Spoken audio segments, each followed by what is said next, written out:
Hey guys, Patrick here.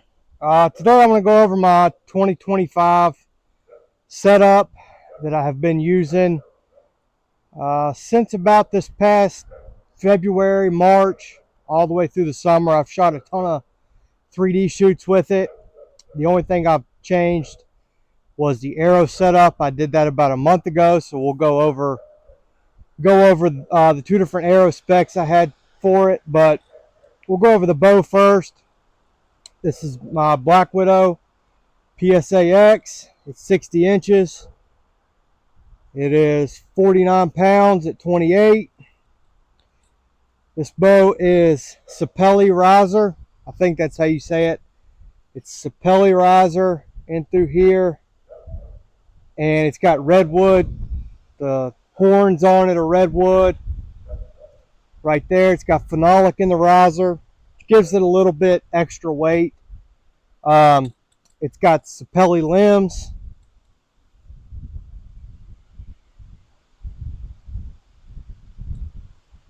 See there. Like I said, it's 60 inches, 49 at 28. This was a stock bow that they had in stock. It was not a special order by me. I got a heck of a storm coming in, so I got to make it quick. It has a triple T string on it in buckskin. Pretty plain. Hope that'll focus for you. I don't have anybody videoing for me. I've got the camera on a tripod, so hopefully it turns out halfway decent. But triple T string with his cat whiskers on there.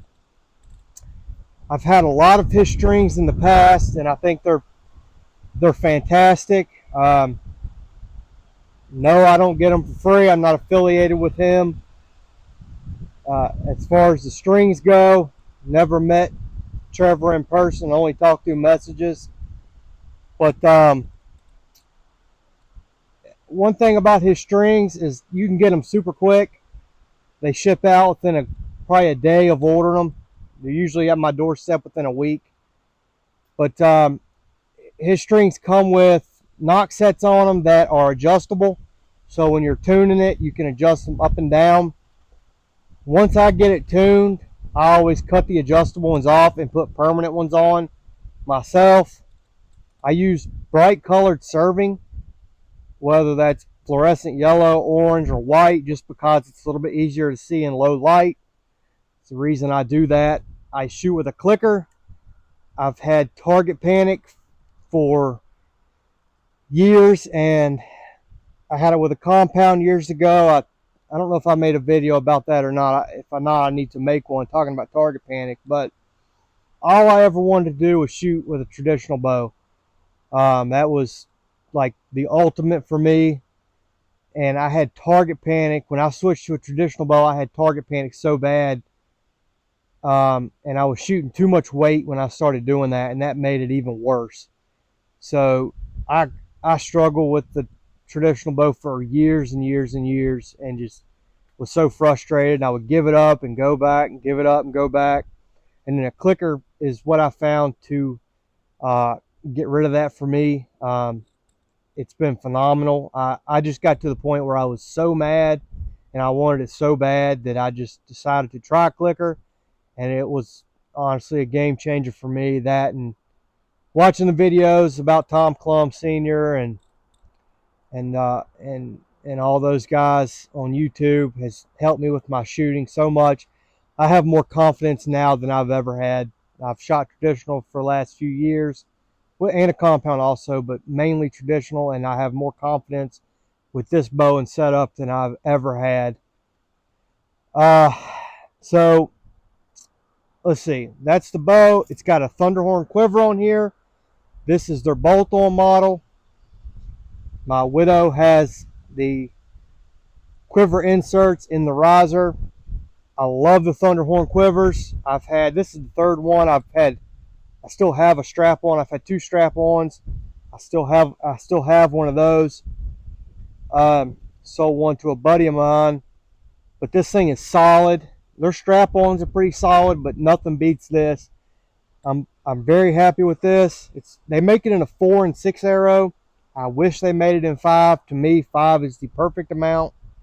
4 broadheads in the quiver and 1 fill tip or judo is perfect for hunting season for me. But I decided to go with this, and I could put I got the little adders on here. Can't remember what they're called, but they let you hook another arrow onto this arrow here, so I can carry 5 if I want to during hunting season.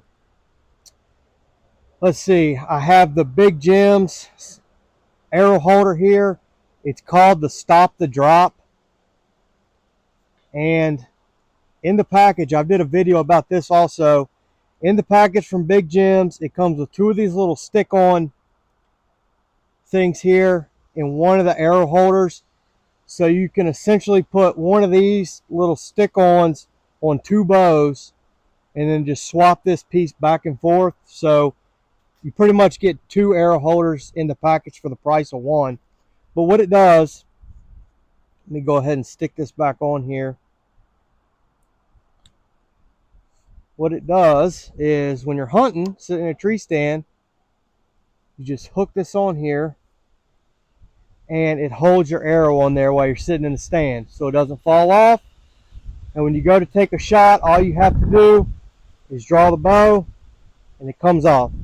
So you don't have to worry about taking it off to take a shot. It does that by itself.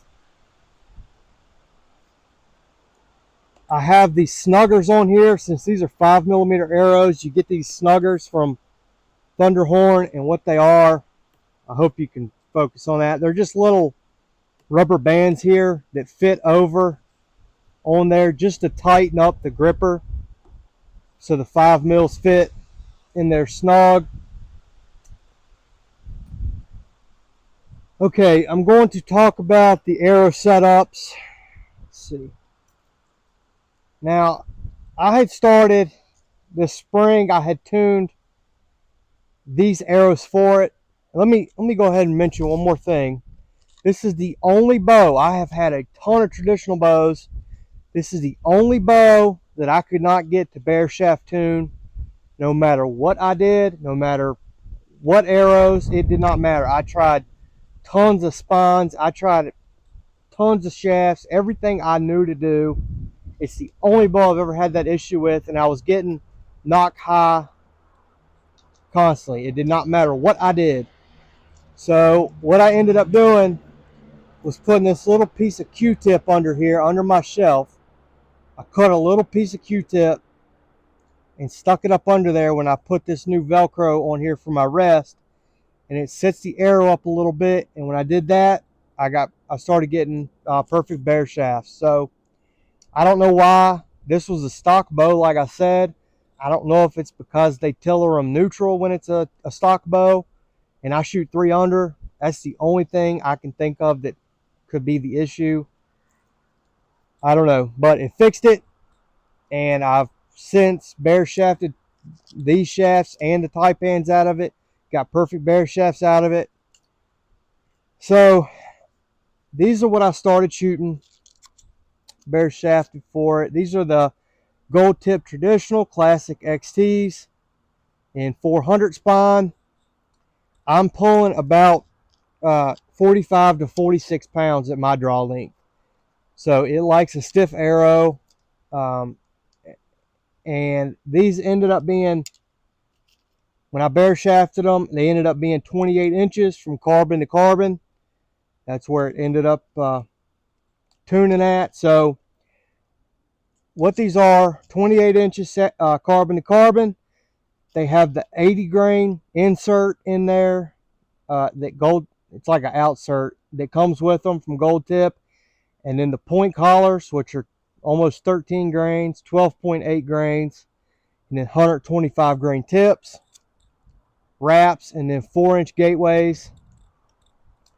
This is the same exact thing. The only difference is it has the Voyager feathers from Triple T.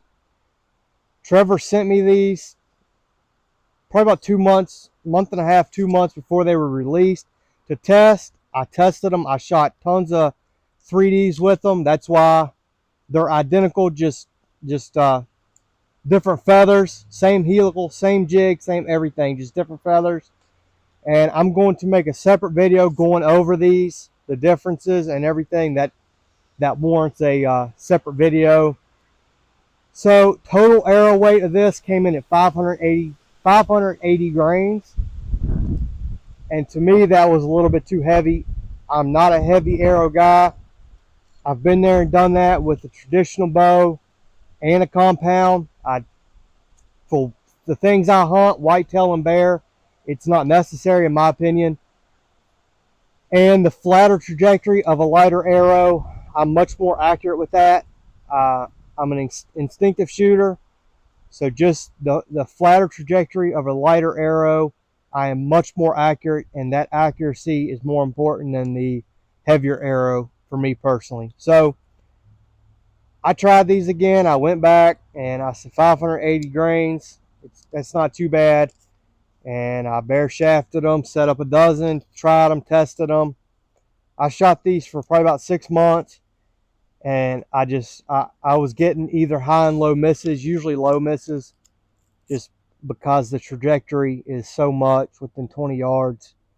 I just wasn't happy with it. So I switched to Taipans. I've been shooting these for probably about a month now. And I'll tell you a little bit about these. My buddy has been shooting Taipans all summer, all spring. He shot a tack event. We shot a tack in West Virginia.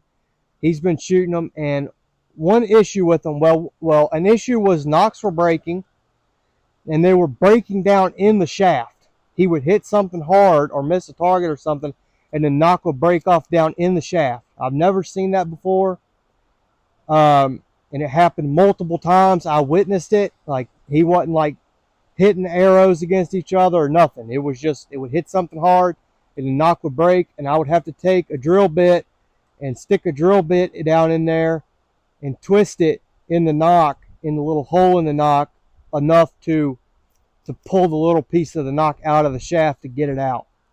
So I didn't even shoot the knocks that come with them. I went ahead and switched to IP knocks, or AAE IP knocks.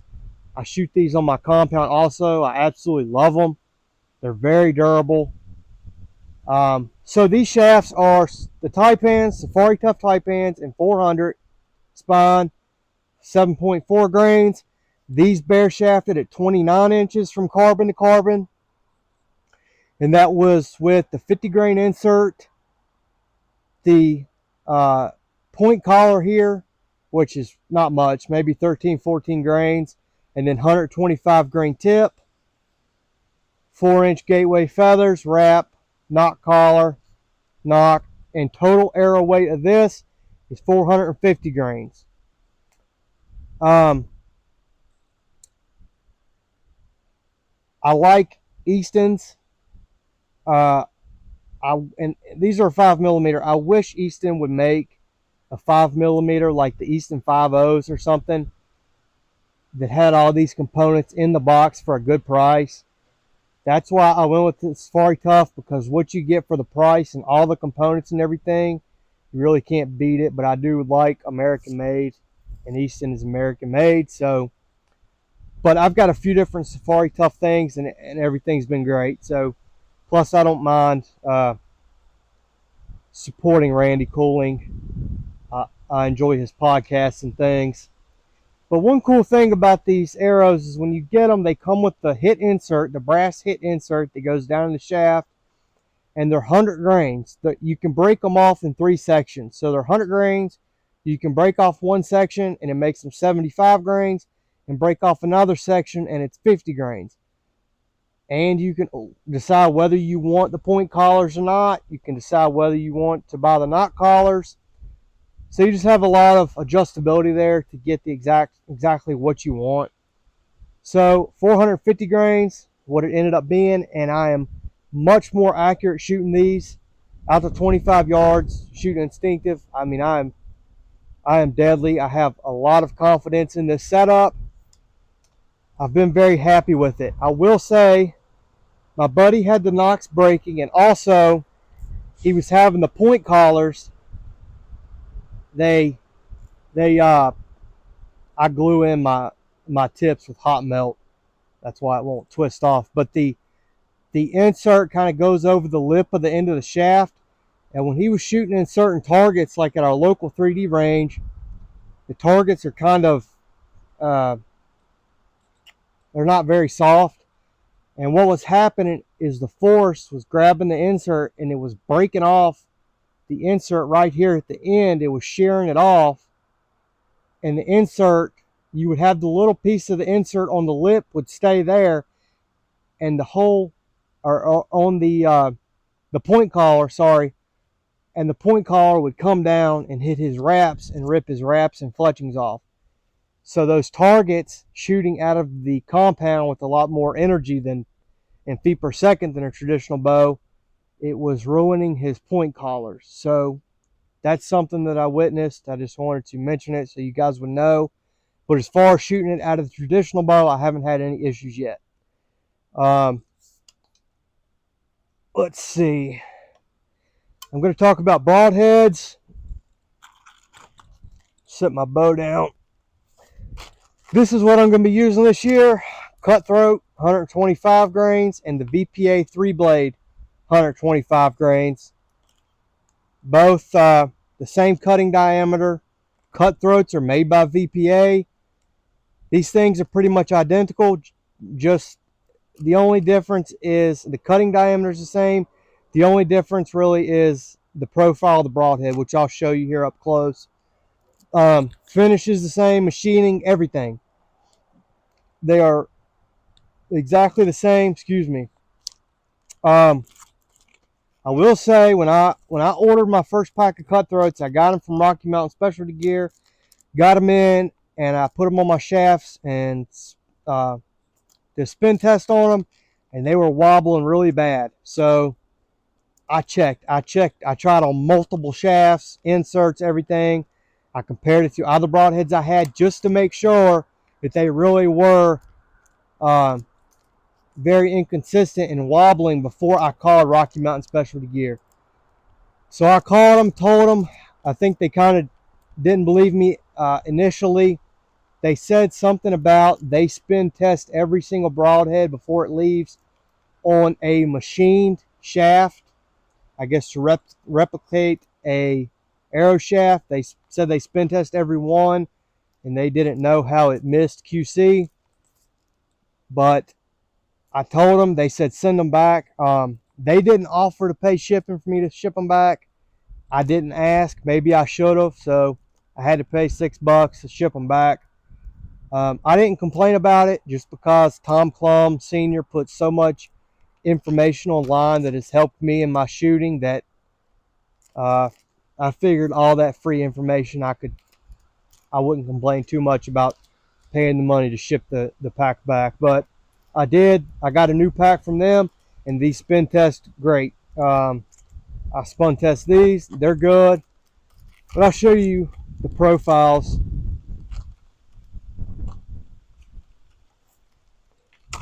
Now, neither one of these come sharp out of the package. I mean, they're okay, but they're not nothing I would hunt with. They definitely need to be touched up before hunting. But I hope you can see this.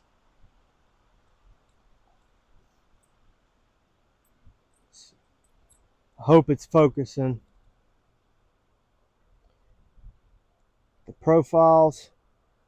You can see on the Cutthroats, it's more of a, instead of being straight, it's more like that. And a little bit beefier on the tip. But other than that, I mean, they're exactly the same. The VPAs are cheaper by a few dollars, and you can usually get them on sale. So is one going to be better than the other? I highly doubt there's going to be a huge difference, to be honest with you. I mean, you know, they're the same thing, just a slightly different profile to them. But we'll see. But anyway, guys, I hope the video turned out halfway decent. And anyway, like and subscribe. I think that's it. I'm sure I'll miss something, but hopefully I got everything. Anyway, have a good one.